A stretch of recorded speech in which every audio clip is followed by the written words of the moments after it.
জিনিস কি? Oil. Oil. এখন আসেন, এই প্রথমে যদি আমি হেলথ নিয়ে কথা বললাম, যে বিষয়টা বললাম হেলথ নিয়ে, যে বিষয়টা সবচেয়ে ইম্পর্টেন্ট সেটা হলো জানা লাগে। কি লাগে? জানা লাগে। বাংলাদেশের মানুষ বিদায় বিষয়গুলো হচ্ছে, আমিও তো বাংলাদেশের নাকি? Yes. একটা পরিবেশের কারণে আমাদের মাথায় কিছু জিনিস সেট হয়ে যায় এভাবে করে।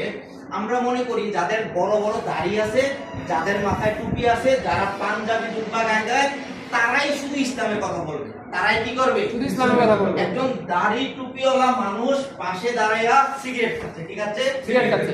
সিগারেট খাচ্ছে। আরেকটা ইয়ং ছেলেও পাশে দাঁড়িয়ে সিগারেট খাচ্ছে। কিন্তু এই যে দেশ বাংলাদেশ হিসাবে আমাদের ঘৃণা জন্মাবে কোন জায়গায়? দাঁড়িয়ে। ঠিক কি না? এখন কথা হলো দেখেন, আরেকটা বিষয় আমরা মনে করি যে অ্যাটলিস্ট শুধু হুজুররাই ইসলাম সম্বন্ধে জানবে এবং তারা বক্তৃতা দিবে, তারা ফতোয়া বলবে, তারা সবাইকে সচেতন করবে। কিন্তু কোরআনে কি বলছে? এই যে মুসলমান হিসাবে প্রত্যেকটা মানুষের ইসলামিক জ্ঞান থাকা ফরজ। ফরজ মানে কি? না করলে হবে না, বাধ্যতামূলক। পৃথিবীর প্রত্যেকটা দেশের মানুষ তাদের বাধ্যতামূলক ভাবে স্বাস্থ্য নিয়ে হেলথ নিয়ে জানা লাগে। কি করা লাগে? জানা লাগে। ছোট্ট বাচ্চাটাকেও স্কুলে গিয়ে তাকে খেলার ছলে বাথরুম থেকে বের করে হাত ধোয়াটা শিখাই দেবে।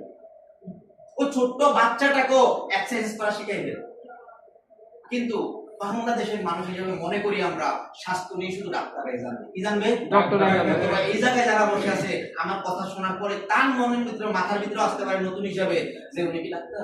এই যে কথাগুলো বলতেছে, আমি এতক্ষণ যে কথাগুলো বলছি এগুলো কি ডাক্তারের কথা? না। ডাক্তার হইলে জানতে হবে? না।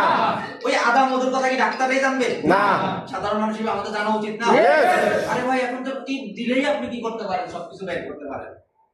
একটা সময় যখন কম্পিউটারের আবিষ্কার হয়, তখন এই কম্পিউটারের আবিষ্কারের জন্য বিশাল এক রুম, এই আমাদের পুরো অফিসের মতো একটা রুম লাগছে। প্রথম কম্পিউটার আবিষ্কার, এবং ওই কম্পিউটার কারেন্টের মাধ্যমে হয়েছে। ওই কম্পিউটার চালু করার জন্য ওই এলাকাতে লোডশেডিং করে গেছে।